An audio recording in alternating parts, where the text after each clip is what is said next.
perkenalkan saya Ibu Asmi, mengajar di SD 19 Dompu.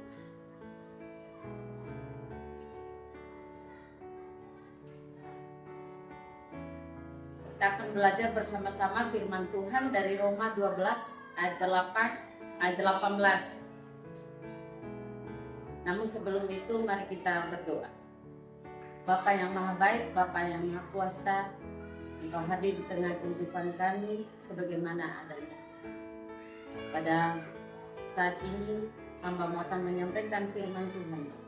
Mari Tuhan pimpin, pelihara hamba-Mu, pimpin dari awal sampai akhir. Dengan kuasa Roh Kudus-Mu Tuhan, Engkau hadir tengah-tengah. Terima kasih Tuhan Yesus, ini doa dan harapan hamba. Haleluya. Hari ini kita belajar bersama-sama dari Roma 12 ayat 18. Saya akan bacakan firman Tuhan ayat 18. Sedapat-dapatnya kalau hal itu bergantung padamu, hiduplah dalam perdamaian dengan semua orang. Dasar firman Tuhan hari ini Roma 12 ayat 18. Percaya atau tidak percaya, kita hidup di dunia atau zaman sekarang gampang tersinggung. Baik di WA, baik di jalan, di kantor, bisa saling sindir. Tetapi Allah punya perintah yang jelas. Roma 12 ayat 18. Sedapat-dapatnya, kalau hal itu bergantung padamu, hiduplah dalam perdamaian dengan semua. Artinya, damai itu pilihan dan tanggung jawab. Ada 3 hal kunci supaya kita bisa hidup damai. Yang pertama, damai dimulai dari hati yang tidak simpan pahit. Ibrani 12 ayat 14. Berusahalah hidup damai dengan semua orang dan kejarlah kekudusan. Kenapa susah damai? Karena ada akar pahit.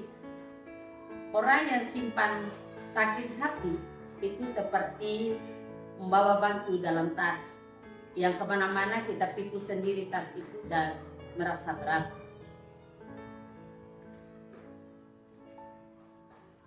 Damai bukan berarti tidak pernah disakiti. Contoh, Daud dan Saul.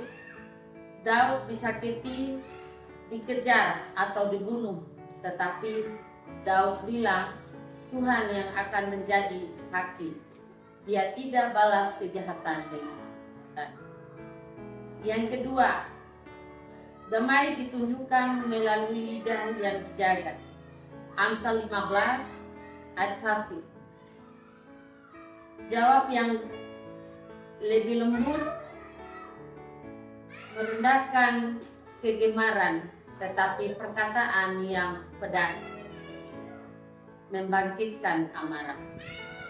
90% konflik mulai dari mulut. Yang pertama, kalimat pedas bisa menghancurkan hubungan 10 tahun. Kalimat yang kedua, kalimat lembut, bisa memadamkan api. Yesus bilang di Matius 5 ayat 9, berbahagialah orang yang membawa damai, karena mereka akan disebut anak-anak Allah. Orang yang membawa damai itu cirinya yang pertama, tidak ikut gosip.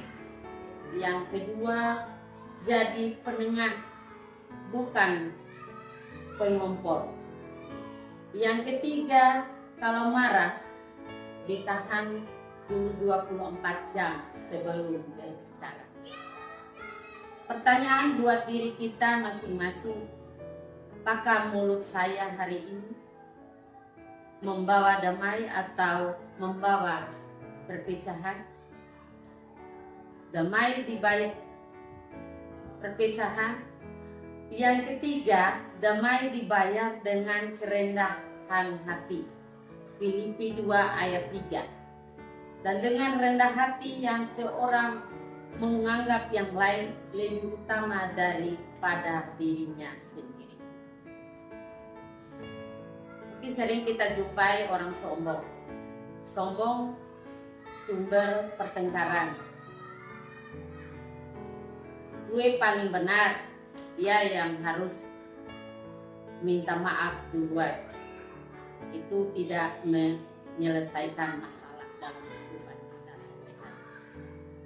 Orang yang rendah hati mau mengalah untuk hal-hal kecil, mau minta maaf dahulu meskipun 50% kesalahannya di dirinya dia sendiri. Karena dia kejar hubungan, bukan kejar menang.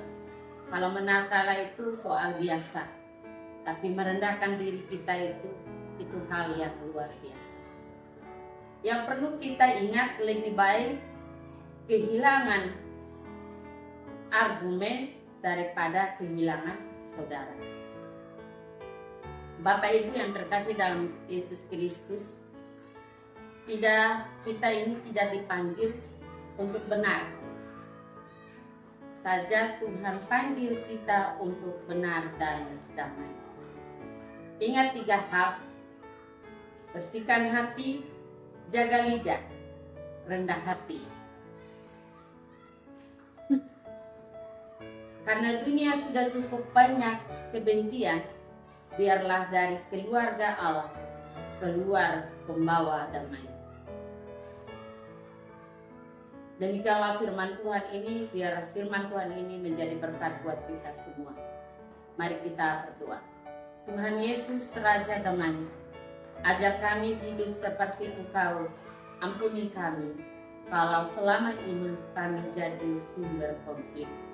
Pakai kami jadi alat damai-Mu di rumah, di kantor, dan di gereja. Dalam nama Yesus Kristus kami berdoa.